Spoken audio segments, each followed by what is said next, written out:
بسم اللہ الرحمن الرحیم وَإِذَا دَخَلَتِ الْحَمْزَةُ عَلَى لَا الَّتِي لِنَفْيِ الْجِنْسِ لَمْ يَتَغَيَّرِ الْعَمَلُ أي عمل لا أي تأثيرها في مدخوله إعرابا وبناء۔ یہاں سے مصنف رحمۃ اللہ علیہ نے لائے نفی جنس کی ایک اور کیفیت کو بیان فرمایا ہے کہ کبھی ایسے ہوتا ہے کہ لائے نفی جنس پر حمزہ داخل کر لیتے ہیں۔ اب اس حمزہ کے آنے کی وجہ سے لفظی اعتبار سے کیا تبدیلی کرتا ہے اور معنی میں کیا فرق پڑتا ہے، اس کی وضاحت ذکر کر رہے ہیں۔ سب سے پہلے کر رہے کہ جی حمزہ کے داخل ہونے کی وجہ سے لا کے عمل میں کوئی فرق پڑے گا یا نہیں پڑے گا، تو اس کے بارے میں فرماتے ہیں کہ لا کے عمل میں کوئی فرق نہیں پڑنا، اس لیے کہ حمزہ صرف استفہام کا ہوتا ہے، اور اگر ادوات استفہام کسی چیز پر داخل ہو جائے کسی عامل پر تو اس کی وجہ سے اس کے عمل پر کوئی اثر نہیں پڑتا۔ لہٰذا الا اگر کر لے لا کی جگہ تو جیسے اس کا عمل پہلے تھا ویسے ہی اب بھی اس کا عمل باقی رہے گا، کوئی تبدیلی نہیں ہوگی۔ باقی معنوی اعتبار سے کیا وضاحت ہے آگے اس کو ذکر کر رہے ہیں۔ وَإِذَا دَخَلَتِ الْحَمْزَةُ عَلَى لَا الَّتِي لِنَفْيِ الْجِنْسِ، اور جب داخل ہو جائے حمزہ اس لا پر جو کہ جنس کی نفی کے لیے ہے، لم يتغیر عمل لا، تو لا کا عمل تبدیل نہیں ہوگا، ای تأثیرها فی مدخولہ، یعنی اس کا اثر کرنا اس کے مدخول میں، اعراباً و بناءً، معرب اور مبنی کے اعتبار سے، جیسے آپ لوگوں نے احوال پڑھ لیے لائے نفی جنس کے بعد واقع ہونے والے اسم کے، کسی جگہ پر وہ مبنی ہوتا ہے، کسی جگہ مرفوع ہوتا ہے، کسی جگہ منصوب ہوتا ہے، تو وہی سارے احکامات جاری ہوں گے، کوئی فرق نہیں پڑے گا۔ لأن العامل لا يتغیر عمله، اس لیے کہ عامل اس کا عمل تبدیل نہیں ہوتا، لدخول کلمۃ الاستفہام، کلمہ استفہام کے داخل ہونے کی وجہ سے۔ پانی لا دے۔ ومعناها، اب آگے معنوی اعتبار سے کیا فرق پڑے گا جب لا سے ہم الا بنا لیں، تو اس کے بارے میں فرماتے ہیں ومعناها، اس کا جو معنی ہوگا ایسے لا کا جس پر حمزہ استفہام کا داخل ہو، یا تو وہ استفہام والا بن جائے گا، یا پھر عرض والا بن جائے گا، اور یا پھر تمنی والا بن جائے گا۔ یہ جو حمزہ ہوگا اب اس کا یہ والا معنی جو ہے اس میں زائد ہو جائے گا۔ لا کا تو اپنا نفی والا اور جو ہے وہ منفی والا معنی برقرار رہے گا، لیکن اس کے ساتھ ساتھ اس کے اس ملاب کی وجہ سے اس میں استفہام یا پھر عرض اور یا پھر تمنی والا معنی جو ہے اس کا بھی شمول ہو جائے گا۔ تو فرماتے ہیں ومعناها، اور اس کا معنی یعنی اس حمزہ کا معنی جو کہ داخل ہے لائے نفی جنس پر، اما الاستفہام، یا پھر کیا ہوگا، استفہام ہوگا۔ اب آگے استفہام کے بعد عرض اور تمنی کو بھی ذکر کیا ہے، تو عرض اور تمنی یہ بھی جو ہے وہ ایک طرح کے استفہام میں آ جاتے ہیں، تو پھر استفہام کے بعد ان کو ذکر کرنے کی کیا ضرورت ہے؟ تو حقیقتاً سے اس کا جواب دیا کہ استفہام کا جو معنی ہے وہ حقیقتاً تو استفہام کا ہی ہے، باقی اگر بالفرض یہ استفہام والا معنی عرض اور تمنی میں آ جائے تو یہ مجاز ہوگا، یہ حقیقت والے معنی پر محمول نہیں ہوگا۔ تو چونکہ ایک میں استفہام والا معنی حقیقتاً ہے اور باقی دو میں مجازاً ہے، اس وجہ سے تینوں کو ذکر کیا، ایسے نہیں کیا کہ استفہام و ذکر کر کے اس کے ضمن میں عرض اور تمنی کو بھی شامل کیا، ایسے نہیں کیا۔ اما الاستفہام، اس کا معنی یا تو استفہام ہوگا حقیقتاً، کیا ہوگا، حقیقتاً استفہام والا معنی ہوگا، جیسے الا رجل فی الدار، کیا گھر میں کوئی مرد نہیں، تو مستفہماً سوال کرتے ہوئے، یہ استفہام کا حقیقی معنی ہے۔ واما العرض، اور یا پھر کیا ہوگا، عرض ہوگا الا نزول عندی، کیا ہمارے پاس آنا نہیں ہے، تو الا نزول عندی، یہ اس میں دیکھیں یہ عرض والا معنی ہے کہ کیا ہمارے پاس آنا نہیں، کبھی ہمارے پاس بھی آ جائے کرو، تو یہ اس طرح جو ہے یہ عرض کا اس انداز سے معنی ہوتا ہے۔ اب آگے ولم یذکر سے ایک اعتراض ہے، اعتراض یہ ہے کہ جی صاحب کافیہ یہ اپنے قواعد جو ہیں وہ لیتے ہیں امام سیبویہ سے، عام طور پر ان کا ہی اتباع کرتے ہیں۔ اس معاملے میں علامہ سیبویہ سے کچھ بھی مذکور نہیں ہے۔ ان کا تو یہ نظریہ ہے نا کہ جی عرض میں ہو لا اور ویسے ہی لا صرف نافیہ ہو تو دونوں کا کوئی فرق نہیں ہوتا۔ انہوں نے تو یہ کہہ دیا کہ جو عمل ہے وہ اسی طرح برقرار ہے۔ اس طرح کی وضاحت امام سیبویہ سے کوئی مذکور نہیں ہے، اس طرح کی وضاحت امام سیبویہ سے مذکور نہیں، تو پھر ماتن بھی اس کو ذکر نہ کرتے۔ جہاں اور معاملات میں اتباع کرتے ہیں تو اس میں بھی نہ کرے۔ تو فرماتے ہیں کہ وَلَمْ يَذْكُرْ سِيبَوَيْهِ أَنَّ حَالَ لَا فِي الْعَرَضِ كَحَالِهِ قبل الحمزتی، کہ جی امام سیبویہ نے کوئی تذکرہ نہیں کیا اس بات کا کہ لا کا جو حال ہے عرض میں یہ اس حالت کی طرح ہے جو کہ حمزہ کے آنے سے پہلے ہے۔ انہوں نے تو ماتن نے تو یہ کہہ دیا، لیکن سیبویہ نے اس طرح کی کوئی بات نہیں کی، بل ذکرہ السیرافی، بلکہ امام سیرافی نے اس کو ذکر کیا، وتبعہ الجزولی، اور جزولی نے اس کو ان کا اتباع کیا، والمصنف، اور مصنف نے بھی۔ تو اصل یہ بات کہاں سے چلی ہے؟ یہ امام سیرافی سے چلی ہے۔ امام سیبویہ نے اس کا کوئی تذکرہ نہیں کیا، ماتن کا چونکہ یہ نظریہ تھا تو اس کو بھی ذکر کر لیا۔ تیسرا اس کے بارے میں مذہب ہے اندلسی کا۔ اندلسی یہ فرماتے ہیں کہ جی لا پر جب حمزہ داخل ہو جائے تو حمزہ کے داخل ہونے کی وجہ سے جب یہ عرض بن گیا تو بطور عرض کے جب اس کا استعمال ہوتا ہے تو وہ فرماتے ہیں کہ یہ حروف افعال میں سے بن جاتے ہیں۔ یہ کیا بن جاتے ہیں؟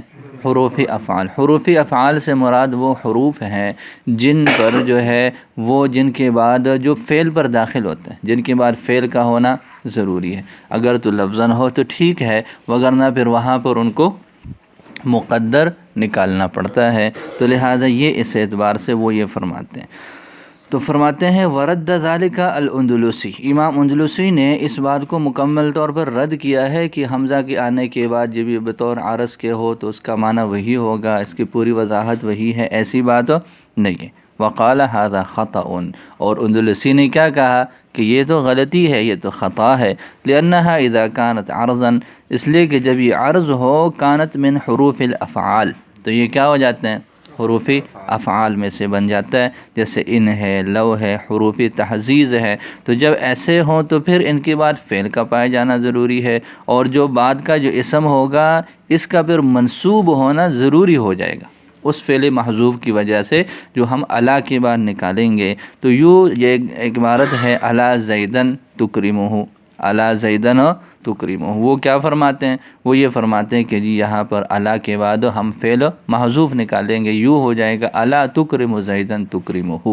تو اس لیے وہ ان کے نزدیک اس کا جو ہے وہ یہ ہو جائے گا کہ عرض میں ہو تو پھر امامی جو ہے وہ سیبویہ سے کچھ بھی اس حوالے سے منقول نہیں ہے۔ یہ امام سیرافی کا مذہب ہے، ماتن بھی ان کے طریقے پر چل رہے ہیں، اور تیسرا مذہب امام اندلسی کا ہو جائے گا جو اس بات کے قائل ہیں کہ اس کا معنی مکمل طور پر تبدیل ہو جاتا ہے، اس کا عمل بھی تبدیل ہو جاتا ہے، پھر یہ حروف افعال میں سے جو ہے یہ بن جاتا ہے۔ تو دو معنی ہو گئے، پہلا معنی حمزہ کا کیا ہو جاتا ہے؟ وہی استفہام والا جو اس کا حقیقی معنی ہے۔ دوسرا جو ہے وہ کون سا ہو جاتا ہے؟ وہ عرض والا۔ تیسرا معنی ہے تمنی والا۔ تیسرا معنی کیا ہے؟ موقع محل کے اعتبار سے کبھی جب لا پر جو ہے وہ حمزہ داخل ہو جائے تو اس میں تمنی والا معنی آ جاتا ہے، جیسے الا ماء اشربہ، ایک ایسی جگہ پر چلا گیا، اب جیسے برف باری ہوئی ہے، لوگ پھنسے ہیں تو وہاں پر پانی نہیں تھا، یہ ایسی جگہ ہے کہ جہاں پر پانی اور اس طرح کھانے پینے کی کچھ بھی چیز نہیں ہے، وہ پھنس گئے، گاڑی میں بھی کوئی سہولت نہیں ہے، تو لہٰذا اس وجہ سے اب وہاں پر پانی نہیں ہے تو پیاس لگ گئی، ہیٹر لوگوں نے چلائے ہوئے تھے، تو لہٰذا الا ماء اشربہ، جہاں پر پانی کی کوئی امید نہ ہو وہاں پر کوئی یوں کہہ دے کہ الا ماء اشربہ، تو یہ یہاں پر اب تمنی والا جو ہے وہ معنی ہوگا کہ کاش کہ کوئی پانی ہوتا اور میں اس کو پی لیتا، تو یہ اس میں تمنی والا معنی جو ہے وہ آ جاتا ہے۔ الا ماء اشربہ حیث، اس مقام پر لا یرجى ماء، جہاں پر پانی کی کوئی امید نہ ہو۔ اب اس پر ایک اعتراض ہے، اعتراض یہ ہے کہ جی آپ لوگوں نے یہ پڑھ لیا اور یہ بتا دیا کہ جی لا پر جب وہ حمزہ داخل ہو جائے تو اس کی عمل میں کوئی فرق نہیں پڑتا، تو یہ ایک جو ہے جملہ ہے